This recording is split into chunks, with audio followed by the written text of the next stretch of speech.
was just practicing some supposed hip lock leading with my shoulder to change direction in the gym. Okay, can we just for a second, all S&C coaches, exercise scientists in Australia, just stop and fucking think. Alright, there's this principle of specificity, or the SAID principle, specific adaptations to impose demands. Now, I've seen that sort of shit pop up more and more, to the point where we're on the side of a ankle stretching board, or one of the boards that we use for ankle mobility, doing some lunges, saying that we're developing strength in the ankle so we can cut. And you're not even in close to the same position that you're in when you cut. In that position where our foot's supinated, your knee's outside your toe. When we cut, generally our knee's inside our toe, pushing down into the ground, so we can use a big toe to drive off. Okay, I'm seeing this again and again, and it's starting to piss me off. The reason why it's pissing me off, because if we start throwing in complicated explanations for some fancy bullshit exercise, it makes athletes who are watching think that strength conditioning is inaccessible and there's this voodoo art to it. Nah. There's no fucking voodoo art to strength conditioning or exercise science. It's basic physics. Okay? There is nothing that complicated about the programming and exercise selection side of this job.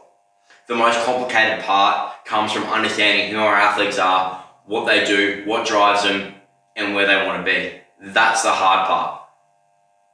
Okay? This sort of stuff isn't going to have that much of an effect, if at all.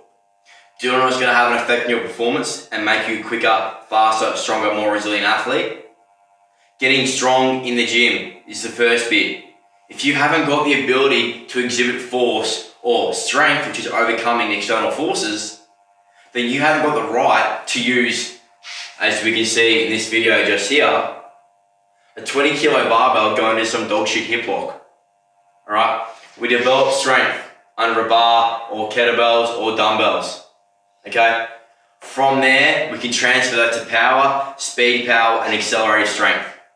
We develop those qualities and give ourselves the potential in the gym to then express it on the field. And what do we do that links it together? We go and play our sport.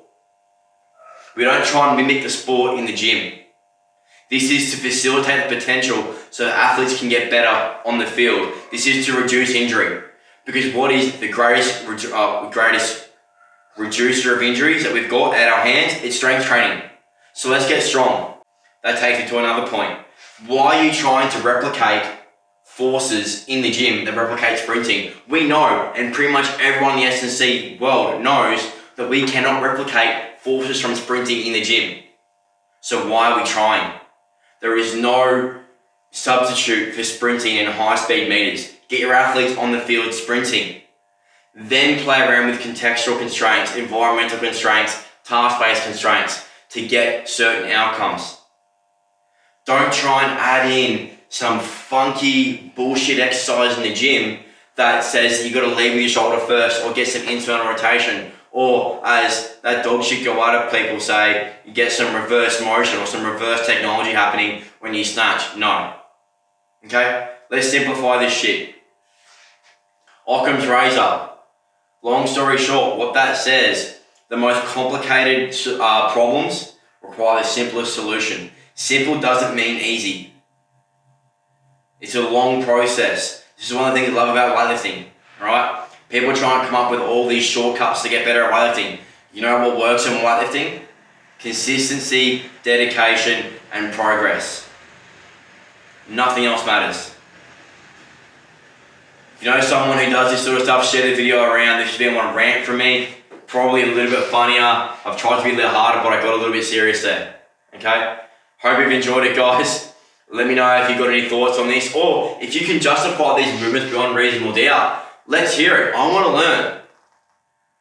But I want to see some reasonable justification and some research behind it as well. Okay? Not just a video analysis trying to link the two together.